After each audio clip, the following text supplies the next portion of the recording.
कि आईवीएफ क्या होता है? औरत जो 9 महीने बच्चे को पेट में लेके फिरती रहती है, इसकी ज़रूरत नहीं रहेगी। कि टेस्ट ट्यूब बेबी और आईवीएफ में फ़र्क क्या है? उस तरह का टेस्ट ट्यूब बेबी दुनिया में आज तक पैदा नहीं हो सकता। मीन्स कि हम आईवीएफ उसको कहेंगे, टेस्ट ट्यूब बेबी नहीं कहेंगे। टेस्ट ट्यूब बेबी ना कहें तो ज़्यादा बेहतर है।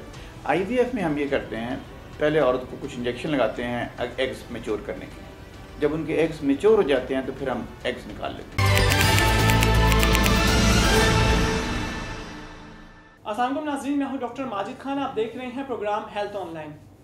नाज़रीन, आप लोगों ने काफ़ी सुना होगा बांझपन के मुतालिक या इनफर्टिलिटी के मुतालिक, मगर बहुत से गलत सवालात जन्म लिए हुए लोगों के जहनों में आईवीएफ या टेस्ट ट्यूब बेबी को लेकर। और लोगों को इतना भी इल्म नहीं है कि इनफर्टिलिटी जो है वो किन वजूहात की वजह से होती है, उसके ट्रीटमेंट क्या है। हम उसके ट्रीटमेंट के चक्कर में ऐसे लोगों के हाथों में चढ़ जाते हैं जो हमें लूटते रहते हैं और हमारे जिस्मों को नुकसान भी पहुंचाते हैं। इन तमाम चीज़ों के मुतालिक बात करेंगे हम आज प्रोफेसर डॉक्टर साकिब सिद्दीकी साहब से, जो कि गायनेकोलॉजिस्ट हैं और माहिर हैं आईवीएफ के। अस्सलाम वालेकुम डॉक्टर साहब। जी वालेकुम सलाम। डॉक्टर साहब, बहुत शुक्रिया आपका। और सबसे जो पहला मेरा सवाल है आपसे वो ये कि हमारे व्यूवर्स को बताइए कि आईवीएफ क्या होता है, और उसके साथ ही मैं ऐड करूंगा कि टेस्ट ट्यूब बेबी और आईवीएफ में फ़र्क क्या है। देखिए, टेस्ट ट्यूब बेबी एक लफ्ज़ है जो एक नावल से लिया गया। आज से तकरीबन कोई 100 साल पहले एक नावल लिखा गया जिसमें उसने ये कहा, the brave new world novel का नाम है। तो नावल निगार ने उसमें ये डिस्क्राइब किया कि एक वक्त ऐसा आएगा कि साइंस इतनी तरक्की कर जाएगी कि ये औरत जो 9 महीने बच्चे को पेट में लेके फिरती रहती है, इसकी ज़रूरत नहीं रहेगी। और जो डॉक्टर है वो औरत के अंडे निकाल लेंगे और हस्बैंड के जो हैं वो सीमन में से, मनी में से स्पर्म ले लेंगे और उन दोनों का मिलाप लेबॉर्ट्री में करा के 9 महीने जो है वो इनक्यूबेटर के अंदर, लेबॉर्ट्री के अंदर बच्चा जो है ना वो ग्रो करेगा। पूरे 9 महीने लेबॉर्ट्री के अंदर बच्चा ग्रो करेगा। उसमें औरत के रहम की, औरत के बच्चेदानी की ज़रूरत नहीं रहेगी और लेबॉर्ट्री में बच्चा पैदा होगा और 9 महीने के बाद बच्चा जो है उनके वालिदैन के हवाले कर दिया जाएगा। इस नावल में फ़र्स्ट टाइम उसने टेस्ट ट्यूब बेबी का लफ्ज़ इस्तेमाल किया, जो आप ये सुन के हैरान होंगे कि उस तरह का टेस्ट ट्यूब बेबी दुनिया में आज तक पैदा नहीं हो सका। और कोशिश के बावजूद भी, डॉक्टर्स की, साइंसदानों की कोशिश के बावजूद, उस तरह का टेस्ट ट्यूब बेबी जिसको औरत के रहम की ज़रूरत ही नहीं है, जो औरत के पेट के अंदर वो परवान नहीं चढ़ा पर उसकी ग्रोथ नहीं हुई, उस तरह का बच्चा आज तक दुनिया में पैदा नहीं हुआ। तो इसका मतलब ये है कि जो भी ये हम इलाज कर रहे हैं, इसको आईवीएफ कहना ज़्यादा बेहतर होगा। इसको टेस्ट ट्यूब बेबी कहना जो है, हमारे मेडिसिन की किसी किताब में टेस्ट ट्यूब बेबी का लफ्ज़ नहीं लिखा हुआ, वहाँ पे आईवीएफ या आईसीएसआई लिखा हुआ है, टेस्ट ट्यूब बेबी नहीं है। जो मगरबी ममालिक हैं, वेस्टर्न कंट्रीज़ जो हैं, उनके अंदर अगर टेस्ट ट्यूब बेबी का लफ्ज़ इस्तेमाल कर भी लें तो वहाँ इस प्रोग्राम को कोई इतना नुकसान नहीं पहुँचता, चूँकि वो इतना माइंड नहीं करते। हमारे यहाँ अगर टेस्ट ट्यूब बेबी किसी को कह दें तो वो समझता है कि पता नहीं ये बच्चा जायज़ है, नाजायज़ है, वगैरह वगैरह। तो इस इलाज को टेस्ट ट्यूब बेबी का नाम देने की वजह से काफ़ी मसले मसाइल पैदा, हमारे सोसाइटी में, हमारे माशरे में मसले मसाइल पैदा हो सकते हैं। मीन्स कि हम आईवीएफ उसको कहेंगे, टेस्ट ट्यूब बेबी नहीं कहेंगे। टेस्ट ट्यूब बेबी ना कहें तो ज़्यादा बेहतर है, क्योंकि इसकी वजह से लोगों के दिल में, हमारे सोसाइटी में, लोगों के जहनों में खदशात पैदा होते हैं कि ये बच्चा जो है कैसा है। मेथोडोलॉजी दोनों की सेम नहीं है? सेम है, दोनों की सेम नहीं। जैसा मैंने कहा, वो टेस्ट ट्यूब बेबी का लफ्ज़ तो नावल से लिया गया। बिल्कुल। तो वो तो टेस्ट ट्यूब बेबी उसको कहना चाहिए जो वक्त जब आएगा ऐसा, अगर कि 9 महीने बच्चा पूरा लेबॉर्ट्री में ही ग्रो करे, उसको तो आप बेशक टेस्ट ट्यूब बेबी कहते हैं, लेकिन इसको टेस्ट ट्यूब बेबी कहना गलत होगा, क्योंकि ये टेस्ट, इस इलाज में हम करते क्या, पहले ये समझिए। जी, आईवीएफ में क्या, आईवीएफ में हम क्या करते हैं, फिर आप खुद ही उसमें कंपैरिजन कर लीजिए कि वो टेस्ट ट्यूब बेबी और आईवीएफ में फ़र्क क्या है। आईवीएफ में हम ये करते हैं, पहले औरत को कुछ इंजेक्शन लगाते हैं एग्स मैच्योर करने के लिए। जब उनके एग्स मैच्योर हो जाते हैं तो फिर हम एग्स निकाल लेते हैं। वो टेस्ट ट्यूब बेबी जो नावल में, वो भी ऐसे ही उन्होंने बयान किया कि ये औरत के अंडे को डॉक्टर ने निकाल लिया, हम भी औरत के अंडे को निकालते हैं। उसके बाद मर्द के स्पर्म के साथ उसका मिलाप कराते हैं लेबॉर्ट्री में, वाइफ के एग्स का और हस्बैंड के स्पर्म का लेबॉर्ट्री में हमने वो मिलाप करा दिया। जब उनका मिलाप मुकम्मल हो गया, जो कि 4-5 दिन में हो जाता है, उसके बाद ये इसको हम एम्ब्रियो कहते हैं। ये जो एम्ब्रियो है, जिसको आप बीज समझ लीजिए, जिस तरह एक बीज से पूरा पौधा बन जाता है, तो इस एम्ब्रियो से पूरा बेबी बनना है। ये बेबी का बीज है। जब ये एम्ब्रियो बन जाता है तो फिर हम इस बीज को उठा के 4-5 दिन के बाद औरत के अंदर हम रख देते हैं। अगर हम उसको अंदर ना रखें तो ये बीज छोटा सा है, वो आगे ग्रो नहीं करता, वो ख़त्म हो जाता है। यानी जिस तरह आप समझें कि बीज सूख, आम ज़बान में अगर समझें सब बीज सूख जाता है, तो वो उसको ग्रो करने के लिए, उसके सारे ऑर्गन्स को मैच्योर होने के लिए औरत के अंदर जो यूट्रस है वो एक इंक्यूबेटर है, उस इंक्यूबेटर की ज़रूरत पड़ती है। तो उस नावल में तो उसने कहा था कि नहीं जी, औरत के अंदर रखा ही नहीं जाएगा, बिल्कुल, ये तो 9 महीने बाहर इंक्यूबेटर में या लेबॉर्ट्री में रखा जाएगा, आर्टिफिशियल इंक्यूबेटर में। हमने तो औरत के अंदर जो इंक्यूबेटर अल्लाह ने बनाया हुआ है यूट्यूब, उसमें रखा। तो लिहाजा उस टेस्ट ट्यूब बेबी और जो हम इलाज कर रहे हैं या पूरी दुनिया में जो इलाज राइज है IVF या किसी के हवाले से, तो उसमें ज़मीन आसमान का फ़र्क है इससे। डॉक्टर साहब, इनफर्टिलिटी जो है वो बहुत ज़्यादा बढ़ती जा रही है। पहले वक्तों में देखा जाए या उसको कंपेयर किया जाए अभी इस वक्त के साथ, तो बहुत ज़्यादा इसकी रेशो बढ़ गई है। आप क्या समझते हैं कि क्या वजूहात है जिनकी वजह से बढ़ रही है? इनफर्टिलिटी बड़ी ज़रूर है, लेकिन इतनी ज़्यादा नहीं बढ़ी कि जितनी आप समझ रहे हैं। लोगों में अवेयरनेस चूँकि ज़्यादा आ गई है। सो पहले होता था बच्चा नहीं हो रहा है, एक और शादी कर लो। तो अगर वाकई औरत में प्रॉब्लम होता था तो वो मसला हल हो जाता था, किसी को पता नहीं चलता था। अब चूँकि लोगों को अवेयरनेस है कि इसका इलाज मौजूद है, सिर्फ टेस्ट ट्यूब बेबी ही एक बांझपन का इलाज नहीं है, ये तो टेस्ट ट्यूब बेबी एक एडवांस टेक्नोलॉजी है। उससे पहले भी और बेशुमार इलाज हैं। बाज़ लोगों को सिंपल दवाइयों से ठीक हो जाता है, बाज़ लोगों को कुछ टीका लगाने से ठीक होता है, बाज़ लोगों को थोड़ा बहुत कोई ऑपरेशन करने से बच्चा हो सकता है। तो ये कहना कि बांझपन का सिर्फ एक ही इलाज है वो टेस्ट ट्यूब बेबी या IVF है, ये गलत है। छोटे मोटे इलाज से भी हो सकता है। जो बांझपन बढ़ ज़रूर रहा है किसी न किसी वजह से, उसमें बेशुमार फैक्टर्स हैं। एक तो ये जो हमारी जो एयर पोल्यूशन है उसका बहुत बड़ा रोल है, क्योंकि ये जो ट्रैफिक है, जो व्हीकल्स हैं, ये जो स्मोक छोड़ता है, इसमें कार्बन है, उसमें लेड है, तो वो जब आप इनहेल करते हैं उसकी वजह से हो सकता है।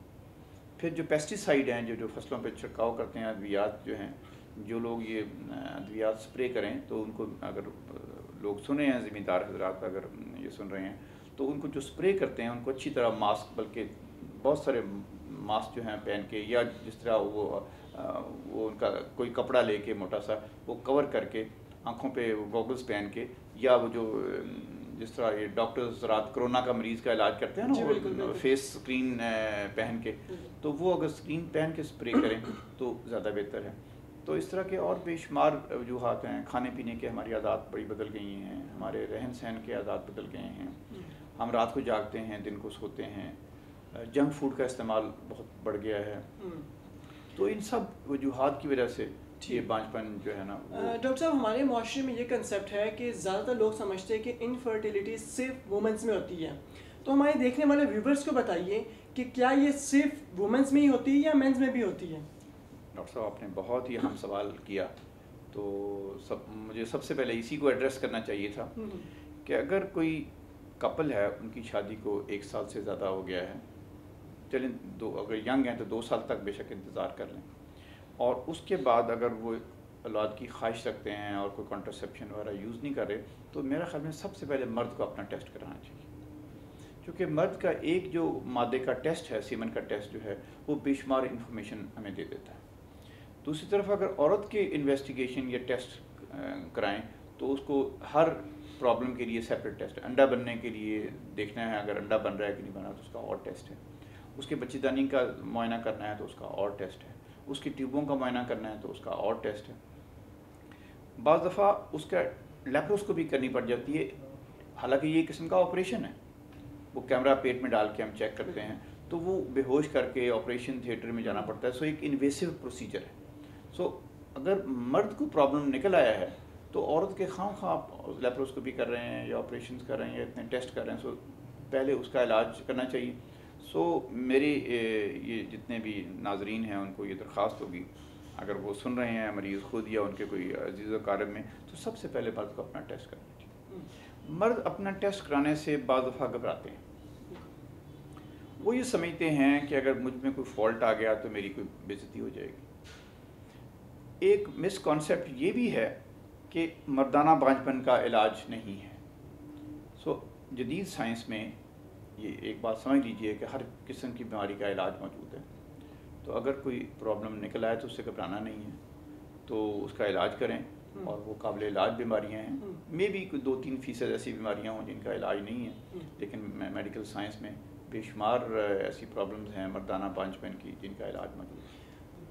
डॉक्टर साहब IVF की तरफ दोबारा आते हैं हम। IVF जो प्रोसीजर है, टेक्निक है, इसमें कितना टाइम रिक्वायर्ड होता है? क्या इसका ड्यूरेशन भी 9 मंथ्स ही होता है या कम या ज़्यादा? टेस्ट ट्यूब बेबी या IVF जिसकी हमने बात की, उसके हवाले से अगर बात करें तो आम तौर पे पहले तो हम हस्बैंड के टेस्ट करते हैं, वाइफ के टेस्ट कर लेते हैं। उनमें से एक अल्ट्रासाउंड है और एक कुछ हार्मोन्स के टेस्ट हैं, और कभी कभार एक्सरे या लेप्रोस्कोपी भी करते हैं। उसके बाद जब हम ये फैसला करते हैं कि इनका IVF या ICSI होना चाहिए, तो फिर हम ये इलाज जो है माहवारी के दूसरे दिन से शुरू होता है। जब औरत के वो अय्याम आते हैं तो अय्याम के दूसरे दिन से आमतौर पे हम इंजेक्शन लगाते हैं।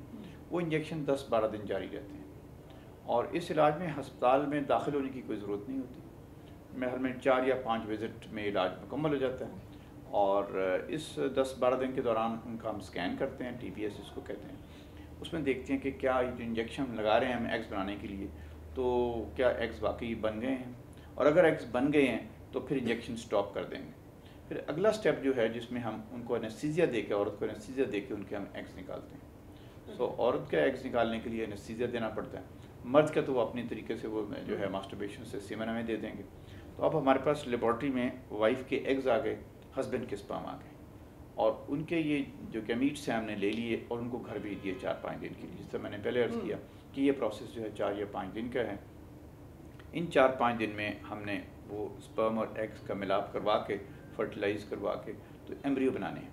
जब इंक्यूबेटर का इस्तेमाल है, कल्चर मीडियम का इस्तेमाल है, वो लेबॉर्ट्री में सारा प्रोसेस ये किया जाता है। नॉर्मली ये प्रोसेस जो है औरत के अंदर होता है, फ्लोपियन ट्यूब के अंदर, लेकिन इस इलाज में क्योंकि हमने ट्यूब्स को बाईपास किया है, तो ये जो प्रोसेस है फर्टिलाइजेशन का, ये लेबॉर्ट्री में इंक्यूबेटर में हो रहा है। और उसके बाद 4 या 5 दिन के बाद जब हम उसको निकाल के देखते हैं, एम्ब्रियोज अगर बन गए हुए हैं, तो फिर हम कपल को कॉल करते हैं और उनसे हम डिस्कस करते हैं कि जी आपके इतने एम्ब्रियोज बन गए हैं, 1 या 2 एम्ब्रियोज हम यूट्रस में ट्रांसफ़र कर देते हैं, बाकी एम्ब्रियोज को हम फ्रीज़ कर लेते हैं। एम्ब्रियो फ्रीज़ करने का फ़ायदा ये है कि अगर नेक्स्ट टाइम उनको बच्चा चाहिए, खुदा न खास्ता अगर ये कामयाब नहीं हुआ तो दोबारा करवाना चाहते हैं, या अगर ये कामयाब हो गया और बच्चा लेना चाहते हैं तो दोबारा से वो इंजेक्शन लगाने का प्रोसेस और एनेस्थीसिया दे के अंडा निकालने का प्रोसेस की ज़रूरत नहीं रहेगी। एम्ब्रियो हमारे पास फ्रीज में पड़े हुए हैं, वो निकाल के हम रख देंगे। तो ये एम्ब्रियोज जो हैं वो उठा के औरत के अंदर रख देंगे, और उसके बाद फिर हम कहेंगे जी आप जा सकते हैं, और 2 हफ्ते के बाद प्रेगनेंसी टेस्ट करेंगे। इस इलाज में कामयाबी का चांस जो है वो तकरीबन 40% के करीब है, और ये जो कामयाबी का तनासुब है ये पूरी दुनिया में तकरीबन यही है। ये नहीं है कि जी सिर्फ हमारे मुल्क में 40% है, बाहर के मुल्क में ज़्यादा है। ये तकरीबन यही है, 35 से 40-45% के करीब पूरी दुनिया में यही चांस है कंसीव करने का। डॉक्टर साहब, ये IVF टेक्निक जो है कितनी दफ़ा यूज़ की जा सकती है? 1 दफ़ा, 2 दफ़ा या multiple times? Multiple time use की जा सकती है, कोई लिमिट नहीं है इसमें? इसकी लिमिट जितने मर्जी दफ़ा आप चाहें। दूसरा मुझे बताइए डॉक्टर साहब कि जो बच्चे IVF के इस टेक्निक के थ्रू पैदा होते हैं, क्या वो आगे बच्चे पैदा कर सकते हैं या नहीं? जी देखें, दुनिया में पहला जो IVF से बेबी पैदा हुई, लुई ब्राउन, उसके अपने बच्चे हो चुके हैं। तो इसका मतलब ये है कि वो अपने बच्चे पैदा कर सकते हैं, और पूरी दुनिया के अंदर लाखों बच्चे इस वक्त पैदा हो चुके हैं और उनके भी बच्चे हो गए हैं। तो इसलिए ये कहना कि जी ये वो नहीं। दूसरा, आपने एक और सवाल किया था कि लोग ये भी समझते हैं कि ये बच्चे पता नहीं जायज़ हैं, नाजायज़ हैं। जी बिल्कुल ऐसे ही। उसके हवाले से ये है कि लोगों ने कुछ इंडियन फिल्में देख के या कुछ और इधर उधर से देख के ये समझा कि किसी और के स्पर्म जो है ना वो इस्तेमाल कि जी स्पर्म बैंक बने हुए हैं, स्पर्म बैंक बने हुए हैं, और किसी और के स्पर्म डाल देते हैं, और ये है। जब हमने ये इलाज शुरू किया पाकिस्तान में, ये 80s में, 1985 में हमने शुरू किया, और फर्स्ट IVF बेबी पाकिस्तान का 1989 में पैदा हुआ। उस वक़्त चूँकि ये DNA का टेक्नोलॉजी नहीं थी, तो उस वक्त हमें बहुत डिटेल से मरीज़ को समझाना पड़ता था सेटिस्फाई करने के लिए कि हम आप ही के स्पर्म इस्तेमाल कर रहे हैं, कोई इतना इशू नहीं है। लेकिन आजकल चूँकि मेडिकल साइंस एडवांस हो गई है, DNA का टेस्ट अवेलेबल है, तो आजकल मुझसे कोई पूछे कि जी ये वाकई कैसे पता लगेगा कि हमारे ही स्पर्म इस्तेमाल हो रहे हैं, तो मैं कहता हूँ दुआ करें कि प्रेगनेंसी हो जाए, बच्चा हो जाए आपका, जब बच्चा होगा तो मदर फादर और बेटे का वो जो डीएनए टेस्ट कर लेंगे, उससे दूध का दूध, पानी का पानी हो जाएगा। सो ये जो है, ये इसकी कोई फिक्र की ज़रूरत नहीं है।